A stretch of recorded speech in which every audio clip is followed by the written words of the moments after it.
네, 지역을 좀 나눠서 보면 여전히 안심할 수 없는 대구 경북, 다시 우려감이 커지고 있는 수도권, 그리고 공무원 사회 감염이 걱정스러운 충청권, 이렇게 정리할 수 있을 것 같습니다. 송구만 기자와 좀 더 얘기 나눠보겠습니다.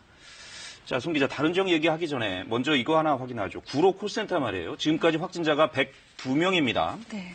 더 늘어날 가능성이 있습니까? 지금 현재로서는 더 늘어날 가능성도 있습니다. 왜냐하면은 지금 102명 가운데는 직원도 포함되어 있고 이 직원분들의 가족도 포함이 되어 있는데요. 네. 이분들이 대중교통을 이용해서 대부분 출퇴근을 하셨기 때문에 이들의 접촉자 그리고 가족분들 가운데서 확진자가 더 늘어날 가능성도 있고요. 네. 이곳이 콜센터도 있고 그 아래 카페와 편의점 등도 있고요. 위에 거주 공간인 오피스텔이 있는데 이 분들에 대해서도 지금 조사가 진행 중이어서 확진자가 늘어날 가능성은 충분히 있습니다. 네, 그렇군요. 보니까 직원들 가운데서도 굉장히 출퇴근 이동거리가 굉장히 긴 분들이 많았더군요. 네, 보면은 거주지를 위주로 보면요. 서울에 거주하시는 분들이 71명이었는데요. 경기도에서 14분, 그리고 인천에서 17명의 확진자가 나왔습니다. 네. 지하철을 타고 이동하셨던 분들, 버스를 타신 분들도 많기 때문에 상당히 동선이 광범위합니다. 네. 감염원은 지금 확인이 되고 있습니까?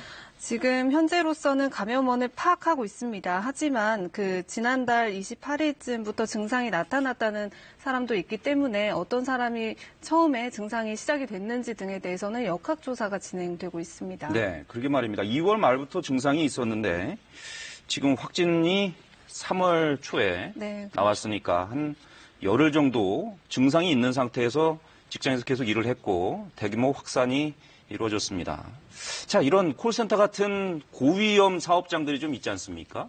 네, 그렇습니다. 고위험 사업장이라는 곳은 밀폐된 공간에서 환기가 잘 되지 않고 그리고 다수가 생활을 하면서 비말 감염이 좀 우려가 큰 곳을 얘기하는데요. 네. 지금 보면 콜센터 같은 경우도 그렇고요. PC방 또는 노래방 그리고 학원 중에서는 어학원이 네. 1대1 대면으로 수업을 하는 곳들이 말을 있는데 많이 해야 되니까요. 네, 그런 곳들이 고위험 사업장으로 지금 분류가 되고 있습니다. 그런 곳들을 위해서 정부의 어떤 지침이 나와 있죠. 지금 현재 지침을 마련하고 있는데요. 먼저 고위험 사업장이 어떤 세부적인 사업이 속하는지에 대한 분류 작업이 지금 선행되고 있고요. 네. 중앙재난안전대책본부가 큰 틀을 마련하면 각 고용노동부 또는 교육부, 문체부가 모두 포함되어 있기 때문에 네. 이들의 세부 지침이 마련될 계획입니다. 네. 정부의 지침이 나오기 전이라도 이런 사업장에서 금방 송구만 기자가 얘기한 그런 사업장에 계신 분들, 종사하시는 분들은 각별히 좀 유의를 하실 필요가 좀 있어 보입니다.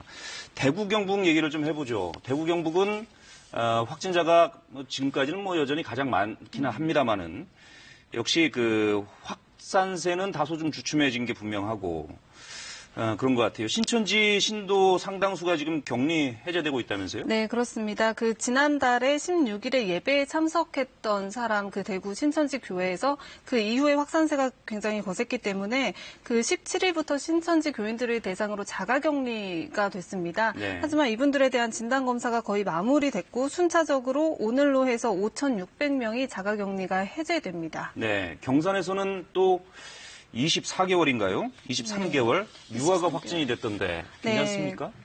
상태는 양호한 것으로 알려졌는데요. 이 아이도 엄마에게서 감염이 된 것으로 추정하고 있습니다. 네. 함께 생활하는 이모와 엄마가 확진 판정을 먼저 받았고 그로부터 전염이 된 것으로 지금 추정이 됩니다.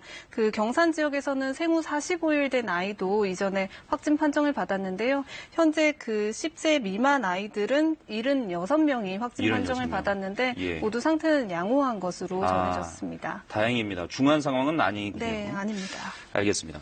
지금 마지막으로 한 가지만 더 확인하죠. 세종정부청사에서 지금 감염이 확산되고 있습니다. 공무원들이 네. 많이 감염된 모양이에요. 네, 그렇습니다. 지금 살펴보면요. 복지부에서도 나왔고 오늘 오전에 국가보훈처 등에서도 추가 확진자가 나오면서 12명 정도로 집계가 되고 있습니다.